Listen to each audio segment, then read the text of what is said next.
Naitala ng Quezon City Local Government ang ika-6 na kaso ng Mpox matapos magpositibo sa virus ang isang 31 anyos na lalaki. Sa ulat ng QC Epidemiology and Surveillance Division, nakitaan ng sintomas ang lalaki noong October 18 at nagpositibo noong October 31 matapos ang pagsusuri. Ayon sa investigasyon, bumisita ang pasyente sa Fahrenheit Club o F Club, isang bathhouse na may fitness at entertainment lounge noong October 5. 6 na beses nang itinuro ang F Club bilang posibleng lugar ng exposure ng Mpox cases.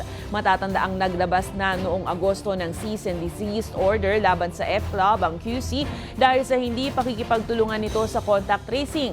Pero muling nakapag-operate gamit ang ibang pangalan. Ayon kay QC Mayor Joy Belmonte, ipatutupad nila ang closure order sa F Club at sa bagong Fine Wellness Bar and Spa.